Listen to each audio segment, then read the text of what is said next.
સામે આવી રહ્યા છે વિરોધના દ્રશ્યો। અમદાવાદ રાજકોટ હાઈવે પર વિરોધ પ્રદર્શિત કરવામાં આવી રહ્યો છે અને ભારે ભીડ લોકોની જોવા મળી રહી છે। અમદાવાદ રાજકોટ હાઈવે પર વિરોધ વ્યક્ત કરતા લોકો એકત્રિત થયા છે। ટ્રક ચાલકો દ્વારા હાઈવે પર ચક્કાજામ કરીને વિરોધ કરવામાં આવ્યો છે।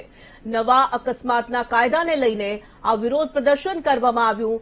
નવા કાયદામાં ડ્રાઈવરને 10 વર્ષની સજાની જોગવાઈ કરવામાં આવી છે અને તેનો વિરોધ કરવામાં આવી રહ્યો છે। અમદાવાદ રાજકોટ હાઈવે પર હાલ તો ચક્કાજામના દ્રશ્યો સામે આવી રહ્યા છે। ટ્રક ચાલકો મોટી સંખ્યામાં રસ્તા પર ઉતરી આવ્યા અને હાથમાં બેનરની સાથે નારેબાજી કરી રહ્યા છે અને સતત વિરોધ કરવામાં આવી રહ્યો છે। નવો અકસ્માતનો જે કાયદો બનાવવામાં આવ્યો તેનો વિરોધ ટ્રક ચાલકો દ્વારા કરાઈ રહ્યો છે। 10 વર્ષની સજાની જોગવાઈ ટ્રક ચાલકો માટે જે નવા કાયદામાં ઉમેરાઈ છે તે જોગવાઈને લઈને વિરોધ પ્રદર્શિત કરવામાં આવી રહ્યો છે। ટ્રક ચાલકો હાઈવે પર ઉતરી આવ્યા, ચક્કાજામ કર્યો અને વિરોધ પ્રદર્શિત કર્યો છે।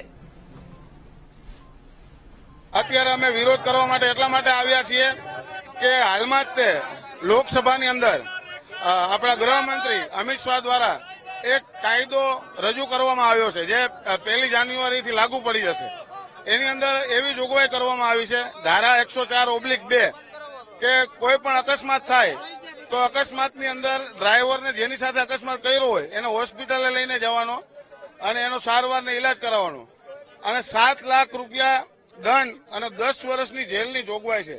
તો 10 થી 12,000નો પગાર પાડતો ડ્રાઈવર 7 વર્ષની જેલ અને 10 લાખ રૂપિયા દંડ ક્યાંથી કાઢે? ડ્રાઈવરનો પગાર 10,000 રૂપિયા હોય તો 7 લાખ રૂપિયાનો દંડ ક્યાંથી ભરે?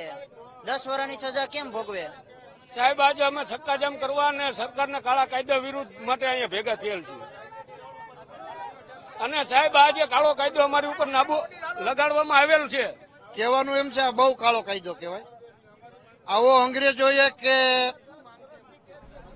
આ મોગલોએ નોટ લગાડ્યો, આ એવો કાયદો અત્યારે ભાજપ સરકાર લગાડે છે।